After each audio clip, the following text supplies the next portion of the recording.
And we're back once again. This is Gerald Glassford from Pop Culture Cosmos. How are you again? And I've got a special guest on today in this segment. It's Diana Tierney of Wine, Women, and Words, here to talk some more Marvel Cinematic Universe. How are you today, Diana? I am doing pretty good. I just got a bit of the convention hangover, so I'm treating it with tea and movies for the day. There you go. There you go. That's a great way to spend the day. I know you wanted to be on with Josh and I over the weekend to talk a lot about the Marvel Cinematic Universe, but you being a true pop culture fan we're actually doing a lot of pop culture related things. So I don't know if you want to elaborate on that, but let's just say you were having a lot of pop culture related reasons why you could not be on the air with us in the first segment, but are here again now to talk about more about the Marvel Cinematic Universe. Yeah, I'm kind of hard to nail down on the weekends. My husband is a stormtrooper with the 501st. I am, I guess you could say, soon to be a scout trooper with them. We're about $50 shy of purchasing my stuff, so that should be actually happening this week. Yay!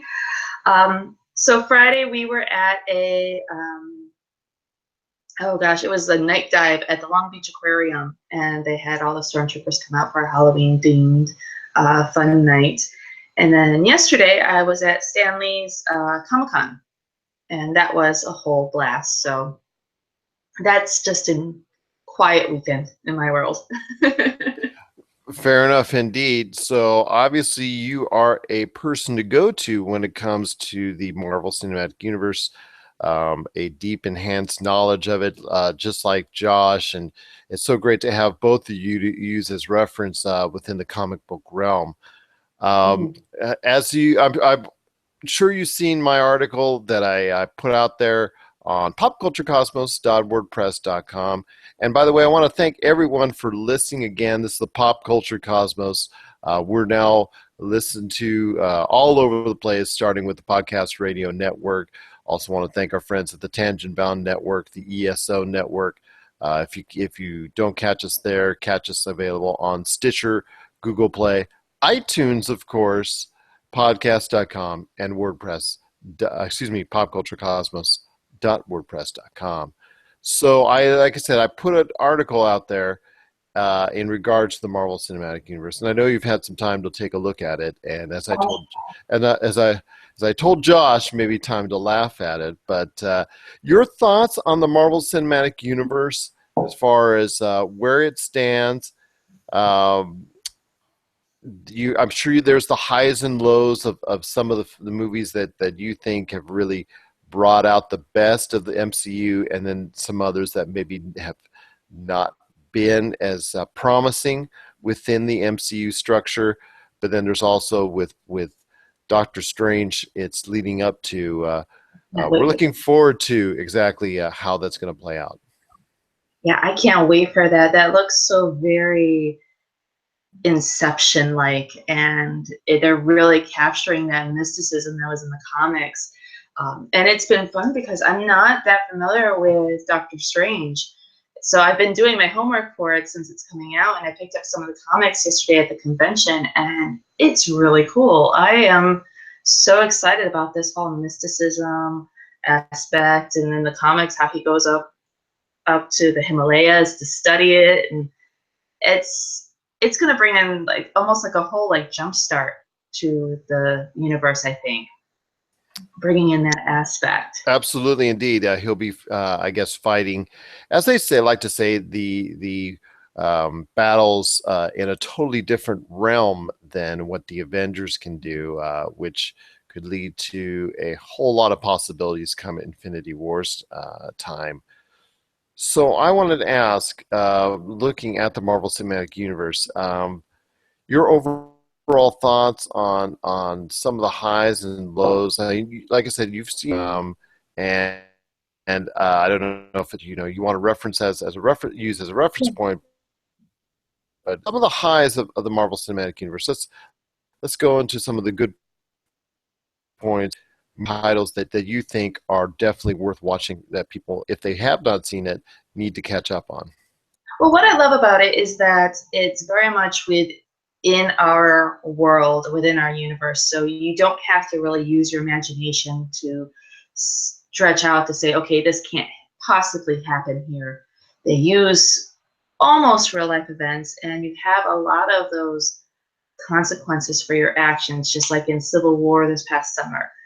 Everything that built up to that was the consequences for the Avengers' actions, and you don't get that in the other superhero universes and things. You don't see the ramifications for them destroying cities and causing chaos. It's just up that yeah, that's what superheroes do. And at least in Marvel, they're holding them accountable. It's like, no, it's not just what you do. You're causing issues, but are you really helping us? And it's a great question that they ask. And the other thing that I love about it is that you've got the comedy. It's not so dark. You don't walk out of the movie feeling like you have to take a bunch of antidepressants. You know, you're laughing through it and it's enjoyable. And they have got some strong female characters. I'm sorry, I have to get on my feminist soapbox here for a moment. Um, in the other superhero world, movies and even some of the fantasy and some sci-fi, they're not just a great pair of legs and boobs. They actually have some depth to them. I love Black Widow, and I love how over the progression of the movies, you get to know a little bit more about her and a little bit more, and she's developing more. And then we're going to get the Marvel, Miss Captain Marvel, and that's going to be just as awesome. And I'm really looking forward to her standalone movie. Well, as someone who has two daughters who've really gotten into the Marvel Cinematic Universe, it also is very uh, inspirational to for them to see such great strong female lead characters in Scarlet Witch and of course Black Widow, and like you said, with Captain Marvel being the rumored to be the strongest of all, or she will be presented as the strongest, like the comic books, the strongest of virtually all the superheroes when she comes out, as far as being portrayed on screen. Mm-hmm. It's going to be definitely a great portrayal for along with Wonder Woman in the DC Mm-hmm. Marvel universe, a DC, excuse me, movie universe. Um, it's going to be very, very strong, the representation indeed, and it's a very positive sign that's long overdue.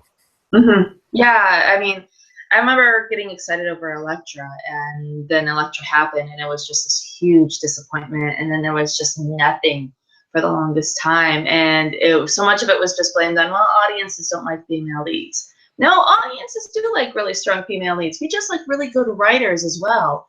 And looking at the team behind Wonder Woman that's coming out, and trusting the teams that they have for Marvel, we're gonna get some really great, strong, female-driven leads in these movies, and it's really exciting. Well, I will say that Marvel has. I think they were not as quick to jump on it yet, especially with they did develop Black Widow, or they put her on screen, but they didn't realize the kind of following that she would get because of the brilliant performance of Scarlett Johansson.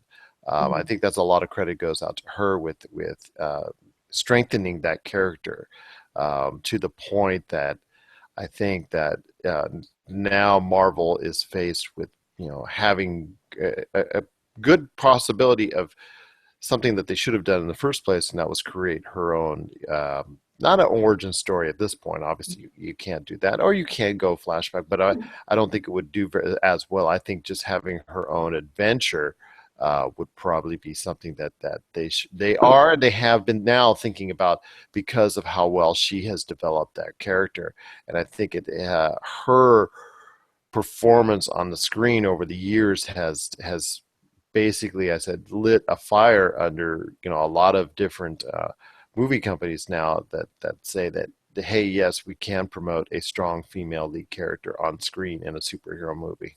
Exactly, and that's yeah, as you said, it's great credit to Scarlett Johansson, and I think it was an overall. It's not.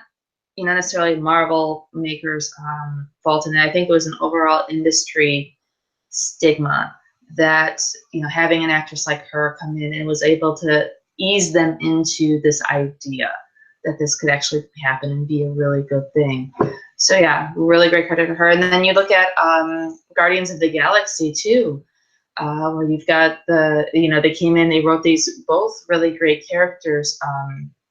The villain whose name I'm suddenly blanking on, I always see her as Karen Gillian because I'm such a huge Doctor Who fan. I don't care what other character she is, she's always Amy to me.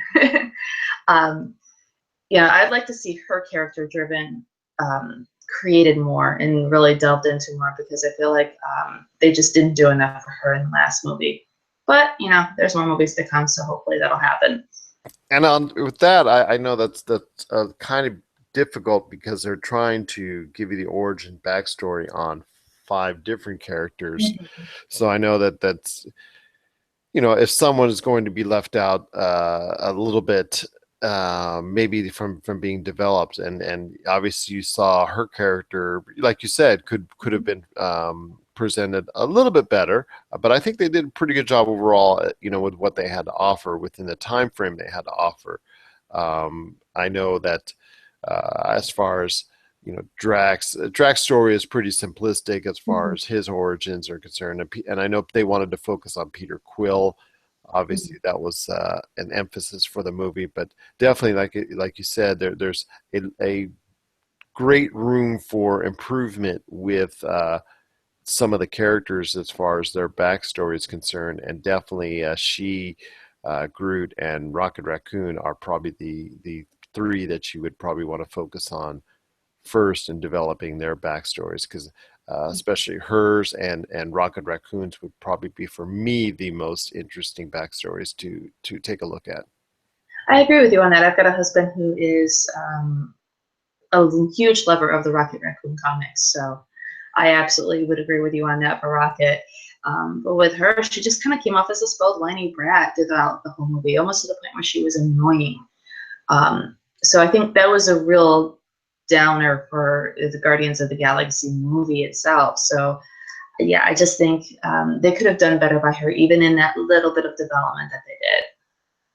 So, what are some of the movies that you do like? What are some of the movies within the Marvel Cinematic Universe that you think are the bullet points for people to take a look at, especially with Doctor Strange right around the corner? I absolutely love Guardians of the Galaxy. I think that is one of their absolute best, or the best movie that they did. Not just because of their cast and the awesome soundtrack. It's a really great movie.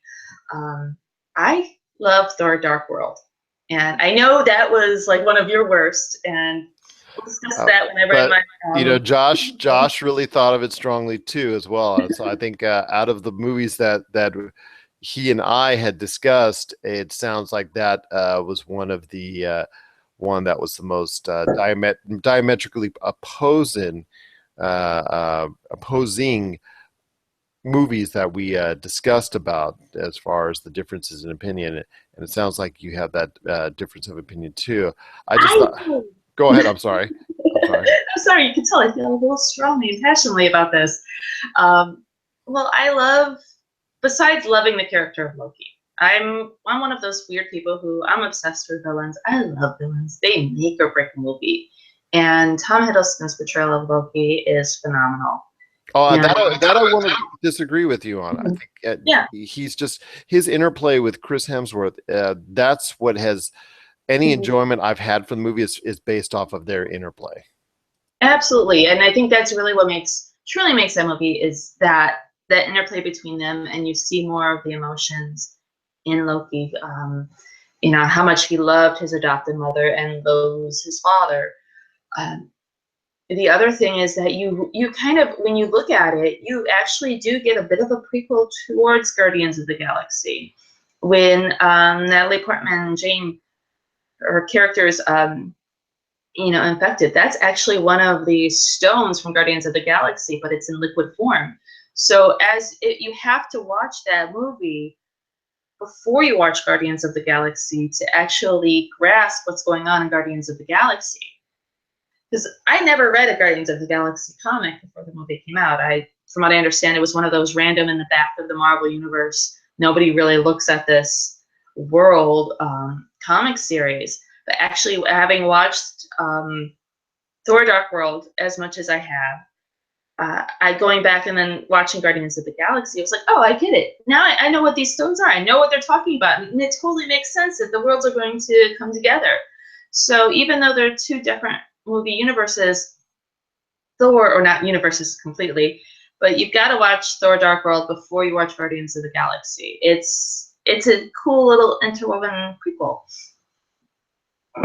So Well, I just thought the actual story itself lost cohesion, especially when the action started going into London as far as concerned, and then the again, as a problem without throughout the Marvel Cinematic Universe, the villains are something left to be desired, and especially in this movie, I think it suffers from one of the weakest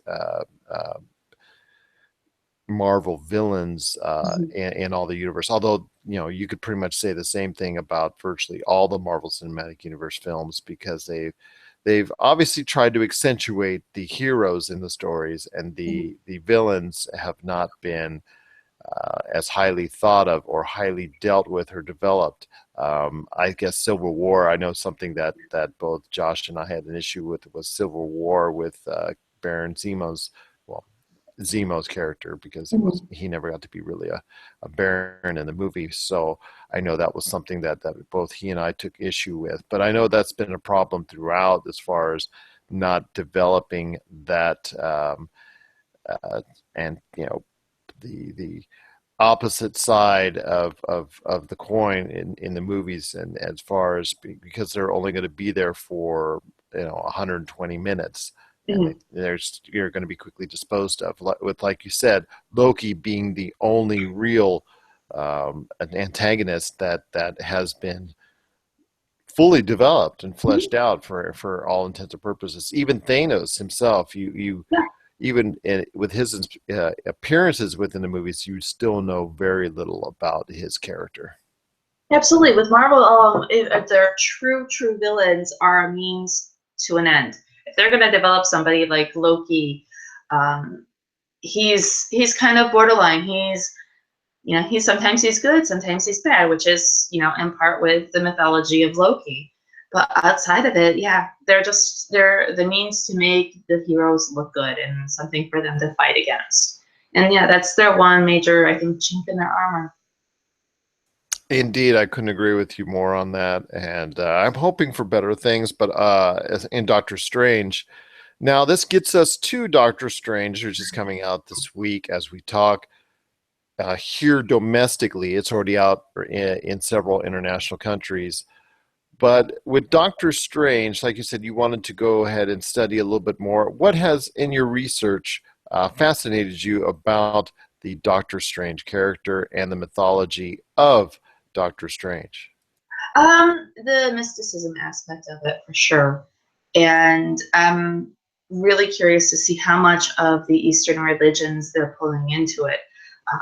Being a Buddhist myself, it's kind of like, ooh, it kind of prickles up some of the receptors of, okay, are we pulling in some of the Hindu religious stuff? Are we pulling in some of the Buddhist religion stuff? Of course, you've got these monks. You've got, what's her name? I'm sorry, The Hangover is making me forget all of the actors' names. Tilda Swinton. I love her as the monk in this, that they're using her, that gender neutral aspect to her, and she's such a great actress. To really see how wonderful she is. My favorite movie outside of the Marvel universe that she does, actually, it's with Tom Hiddleston. It's called The Only Lovers Left Alive, and it's this great little indie movie with the two of them, where he's a vampire by the name of Adam, and she's a vampire by the name of Eve. And for some reason, she's living in Morocco and he's living in Detroit, and she has to get out to Detroit to get him. And she's phenomenal in it, and she's got this great energy as an actress. that I am so excited about her bringing into the Marvel Universe. Well, I appreciated her work in Constantine. Something that Yes. definitely is one of the high points of the movie. I know Constantine is not loved by everyone. I actually enjoyed the movie, but her performance in particular was truly something that propelled the movie into a better thought process for me. As far as, so she's definitely an outstanding actress. But I know there's been some backlash, obviously, because of the controversial issues regarding her character and the origin of that character. So I know at first a lot of people were very concerned, as you know, these days everything lays itself out to be. If something is not exactly fit the way they want it to fit, but as far as her character, I expect once it is seen by a vast amount of people, they're going to agree that her performance will stand above whatever controversy or whatever thought process people had previously. Mhm. Your thoughts on that? Yeah, I mean, when the world out there, I haven't heard too much of the controversy on that one yet, so I'll have to go back and look at it now. Um, but it's that brings up the whole world of nerd entitlement.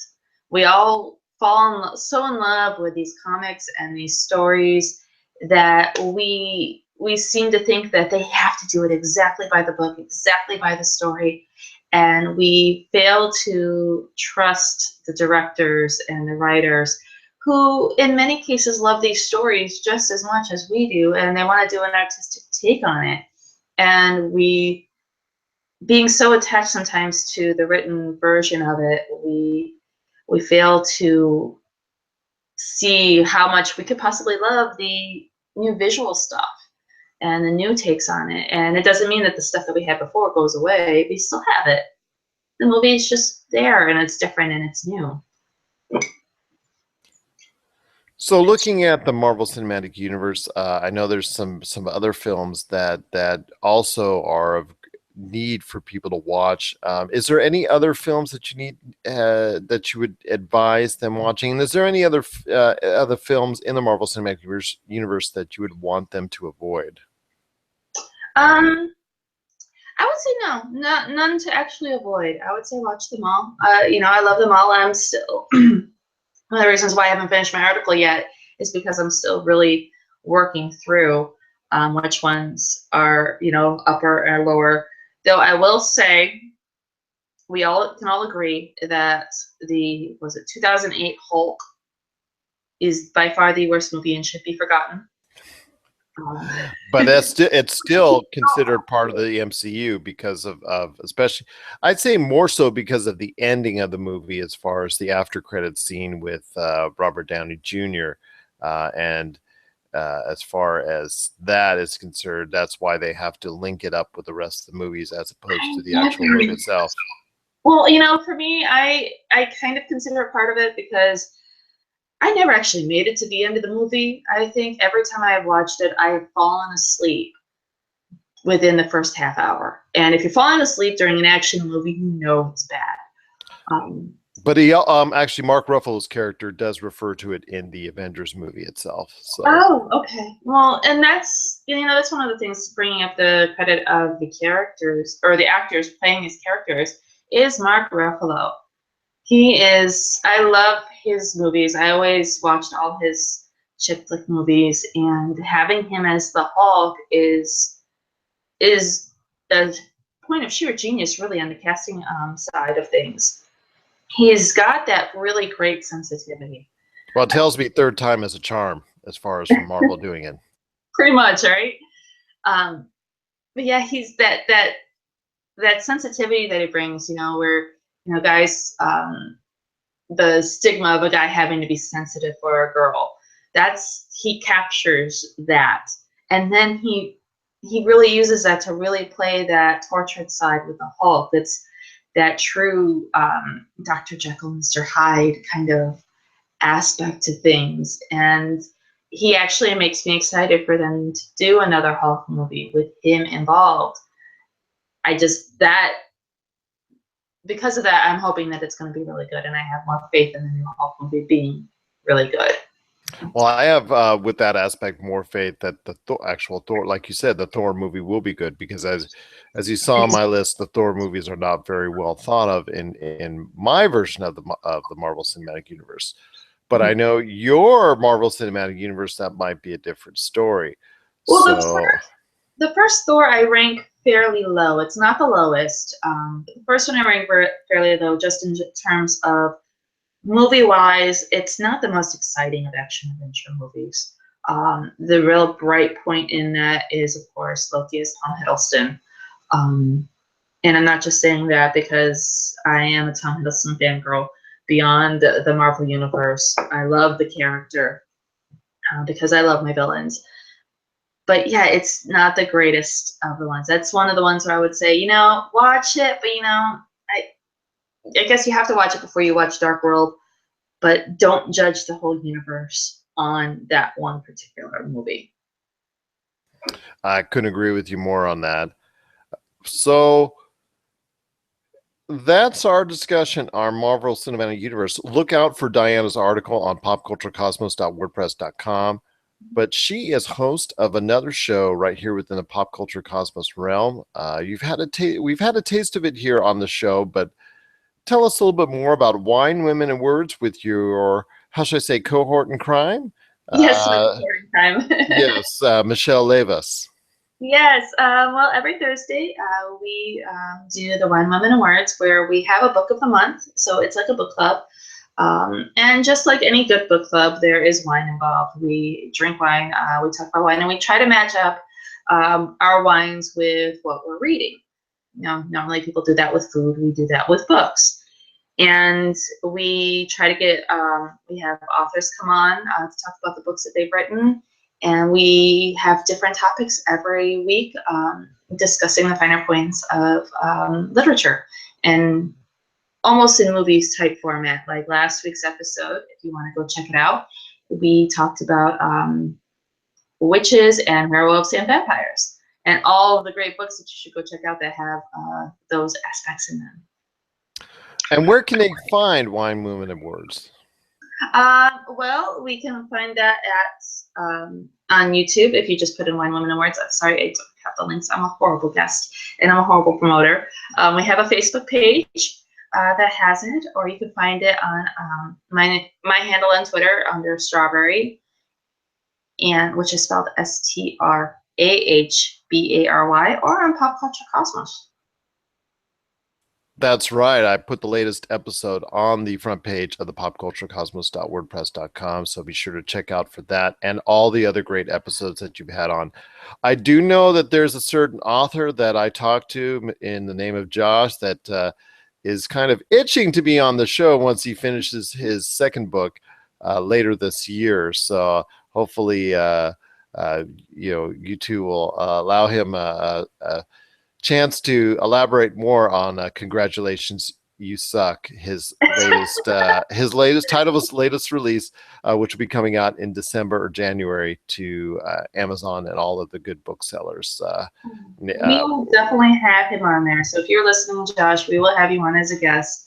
It will be our pleasure to have you come on and talk about your book. And we will actually read your book too. Fair enough indeed.